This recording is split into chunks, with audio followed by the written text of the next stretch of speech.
Hey, good morning, everybody, or afternoon or evening, depending on what time zone you're in. This is Len, and this is Lunch with Len. And really glad to see you here today. Rick, hello, Bill, Chris, Annie, thanks for coming. I hope I'm going to entertain you today. Looks like we might have a little light crowd today, and so that's the way it is. Even Laura is not going to be here today, but she's working on a really special treat. For those of you who are following along with our uh, uh, essential oils webinars, she's working on that spreadsheet that we keep promising you we're going to have.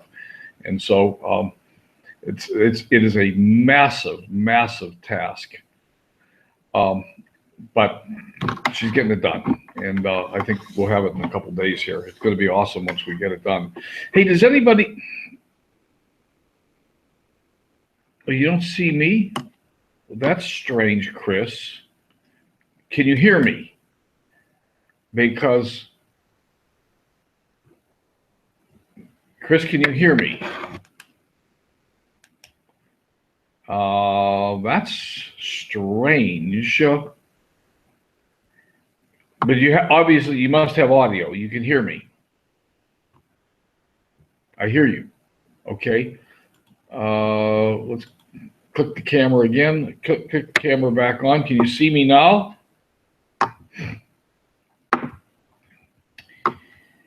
The only thing that I know to do at this point would be to kill the webinar and restart it.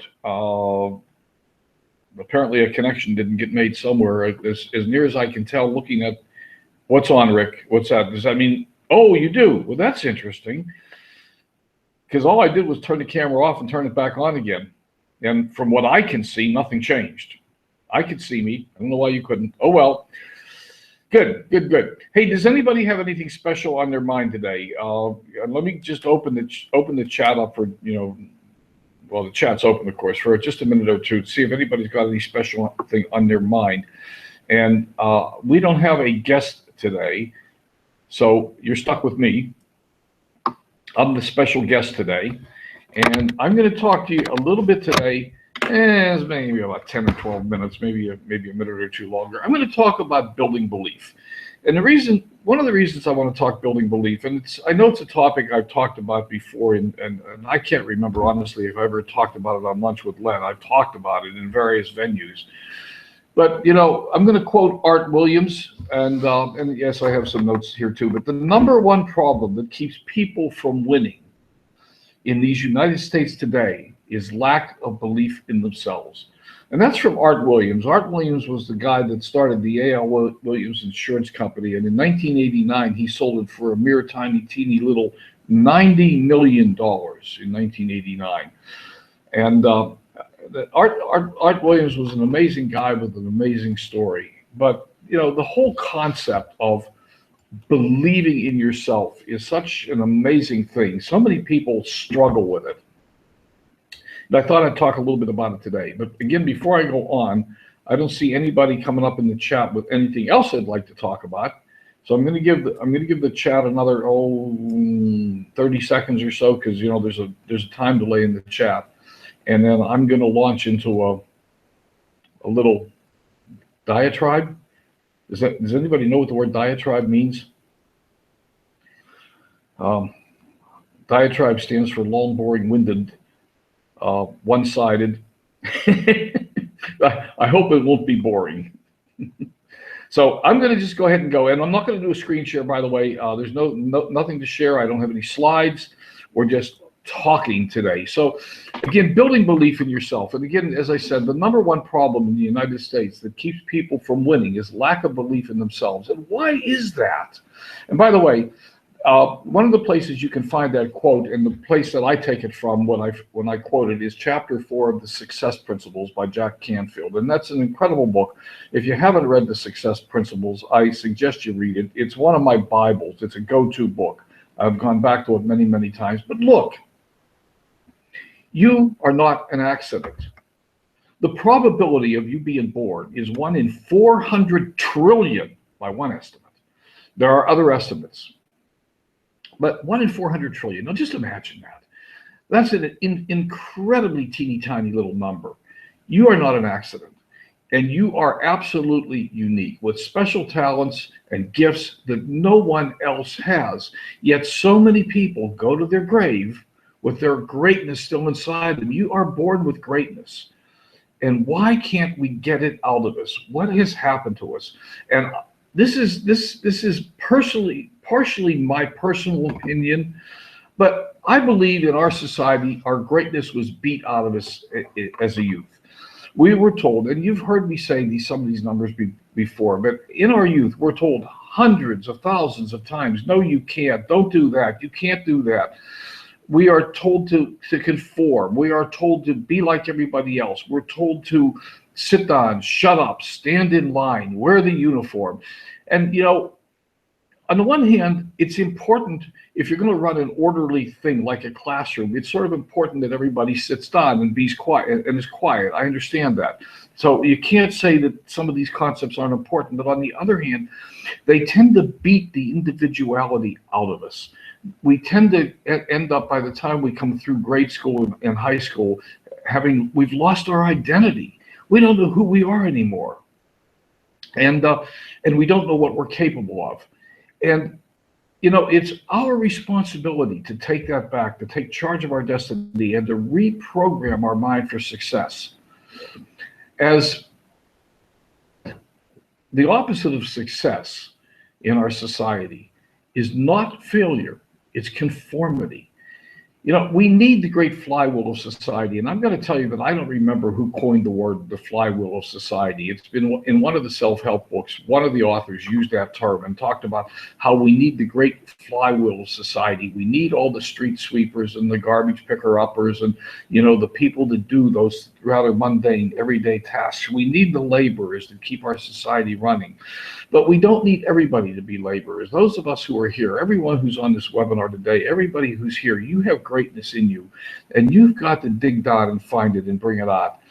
And, go on and ask people, why do you get out of bed and go to work in the morning? And, 90% of the people are going to tell you they don't know. They're going to give you some silly answer like, well, everybody else does. Well, that's the way it is. Well, that's what I was told to do. That's what I was trained to do. That's what I was taught. When I was a kid growing up, I remember being told, grow up, get a job, be something important, become a doctor, lawyer, engineer, go to work. And I was trained, like so many of us were, in the 40-year workathon mentality. You went to work for the man for 40 years. At the end of 40 years, you got a pension and you retired. And it's a myth. The 40-year plan doesn't exist anymore. People go through the average person goes through 7 career changes in their lifetime. Yet we're criticized when we step out of the mold. So the other day there was a post on Facebook that brought up a really incredibly good point. If I post, for example, that, hey, I got hired, I got a new job, there's going to be 100 likes and lots of people congratulating me. But if I post, hey, I started my own business, hardly anybody notices. It's going to be no shrug your shoulders. And I remember when I stepped out of the corporate world, and this goes back more years than I care to count to, but when I stepped out of the corporate world, I called the man who had lived with my mother all my life, who was a stepfather to me. I never knew my real father. I met him when I was 23, but my parents were divorced before I was born. But, I told him what I was doing. I was stepping out of the corporate world. I was going off on my own.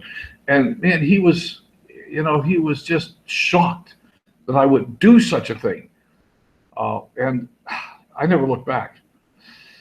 But let's talk about what really happens to us. Your brain is a filing cabinet, and the brain is designed to do one thing.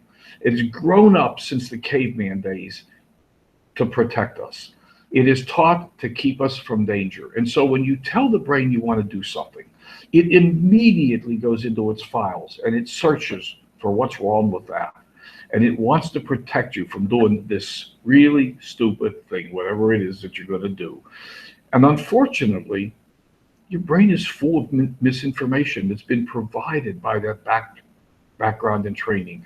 No, you can't. You're not good enough. You're not big enough. You're not tall enough. You're not short enough. You're not white enough. You're not black enough. You're not. We were told you can't 400,000 times by the time we reached 18 years old. And so I can't is programmed in there so firmly that it's very difficult to dislodge it. But we have a new view of the brain these days. And I'm going to tell you right now that your brain is changing right now in this instant as we speak. By the time you leave this webinar today, your brain is different, will be different than it was when you walked in. And the reason, and we know that now for a fact, we used to think that your brain was sort of fixed. Whatever it was, it was. And it was fixed by the time you were some age. And I don't remember what the magic age was. It might have been 4, it might have been 7, it might be 14, it doesn't matter. But what matters is that it's not true, and we know that now. It's called neuroplasticity. Your brain rewires itself continuously, and it can be trained to do new things continuously. There's no such thing as you can't teach an old dog new tricks. It's not true. You can learn to do anything you want to do at any age you want to learn it at, unless you've got a severely physically damaged brain.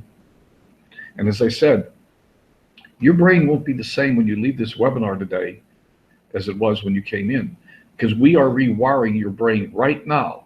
Your brain is making new neural connections and breaking old neural connections. And, as Dr. Joe Dispenza says, connections that wire together stay together. And so you can train your brain to do anything you want it to do. And one of the things you can train it to do is believe in yourself. That's an attitude. There's no question. There is no question that thoughts are things, and they have the power to mold your physical reality. And you can train yourself to believe in yourself. And you can train yourself to be, do, and have anything you want to be. Our view of the universe is vastly different today than it was even 20 or 30 years ago. We used to have this old, and I'm going to call it, for those of you who don't know physics, it's okay, the old Newtonian view of the universe comes from Isaac Newton. And there was this view of cause and effect, and the universe was molded, it was what it was, and you couldn't change it. But the new quantum mechanics view says something very different. It says that we actually live in a sea of possibility, a sea of probability. For those of you who have seen the movie, What the Bleep Do We Know Anyhow? There's a beautiful presentation in that movie of the woman at the basketball court, and she turns her back, and when her back is turned, the basketball is all over the place. But when she turns around, it snaps into a position again, and it's all over the place. And she turns around and looks, it snaps into a position. We know now that the power of observing, the act of observing, causes an effect.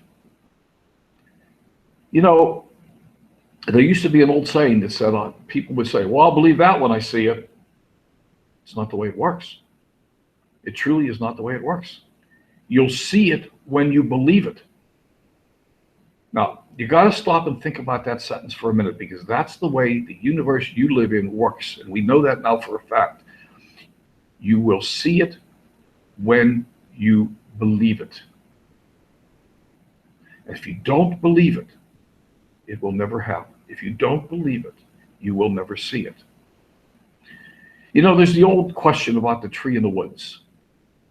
If a tree falls in the woods and there's no one there to hear it, did it make a noise? Well, that was a valid question when we believed in the old Newtonian view of the universe. We could speculate, did it make a noise? Well, if the tree fell in the universe or in the woods, even if there was nobody there, there was a pressure wave from the tree falling, and even if there wasn't an ear to hear it, there was still a pressure wave.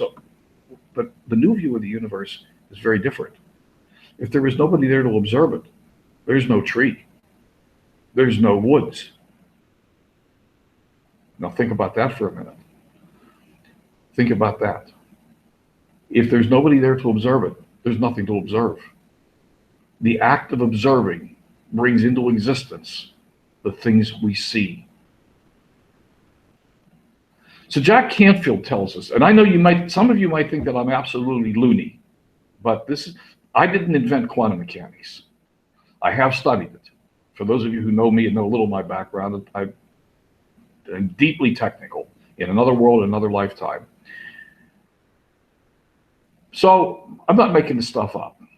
You can go look it up on the internet. It's out there all over the place. In fact, our universe is far stranger than what I've just told you today. But the truth of the matter is, you'll see it when you believe it. And Jack Canfield tells us if you assume in favor of yourself and act of it as if it's possible, then you will do the things that are necessary to bring about the result.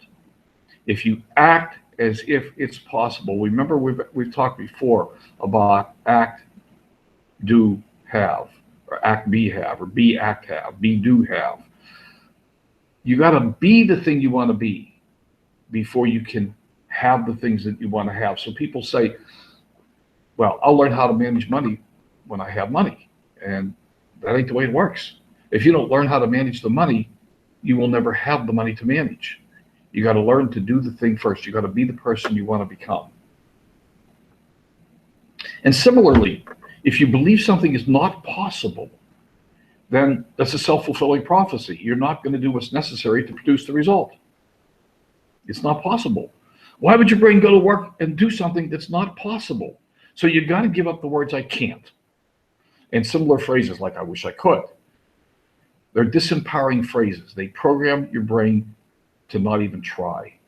And according to Maxwell Maltz, in his incredibly good book, Psycho-Cybernetics, the brain is a goal-seeking mechanism. It will seek any goal you give it. If you tell it to go do something, it's going to work on finding a way to do it for you, but you have to really believe that it's possible. So let me ask you a question. When you were a toddler, there was no stopping you. You thought you could climb anything. I'll bet when you were 1 year old, if somebody sat you at the base of Mount Everest and told you to go, you would have started climbing. You wouldn't have known you couldn't. Well, what's changed? Would you try to go up Mount Everest today? No. Why not? Because you've been told you can't. You've been told it's cold up there. You've been told there isn't much oxygen up there. You've been told it's dangerous. You've been told people die up there. People die living. Living's a terminal disease. So what? You've been told you can't. The I can has been beat out of you. Now, climbing Mount Everest might be an extreme example, but it's the truth. It's the truth. Do you know that people walk up Mount Everest every day, all the time? It's a walk up. I don't know how many people a year walk up Mount Everest, but I'm not going to look up the number, but it's more than one.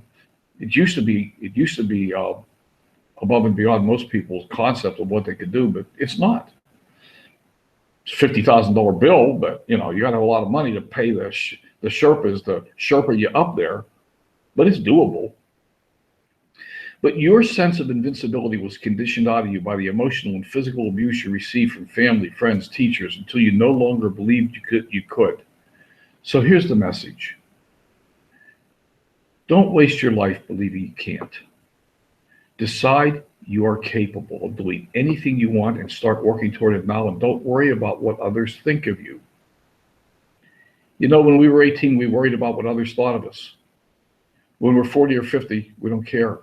And when we're 60 or 70 or 80, we suddenly realize they weren't thinking at all. They weren't even thinking about us, they weren't thinking about anything, let alone thinking about us. So we wasted all that time worrying about what other people thought. I remember my mother used to yell at me, "What do you want the neighbors to think?" Who cares what the neighbors think? The only person that's important is you.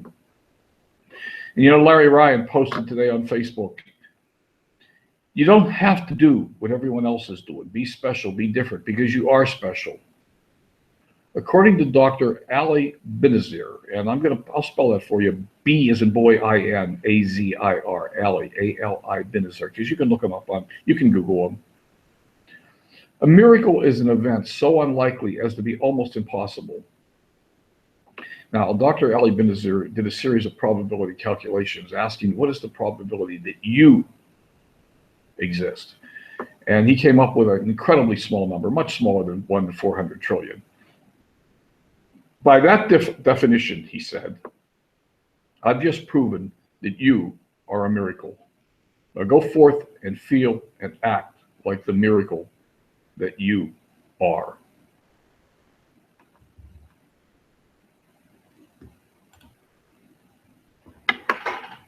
Diatribe.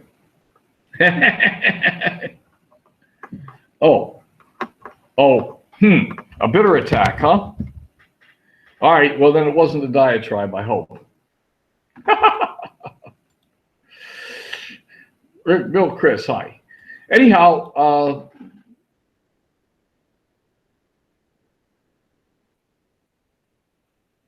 really? Okay. Well, then I misused the word diatribe. I take it all back. I apologize. So I've been put in my place. I've been told. All righty. Hey, I hope you got some value out of this today. That's all I have for you today. Uh, I hope you have a marvelous weekend. And we'll be back on Tuesday. I'm working on. We definitely have a special guest on Thursday next week, and Thursday will be a great day. I promise you that. And thank you, Chris. But Tuesday's not sure yet. I'm working on it. Working on Tuesday. All righty. So that's all for today, folks. You have a wonderful day, and we'll talk to you again. Bye for now.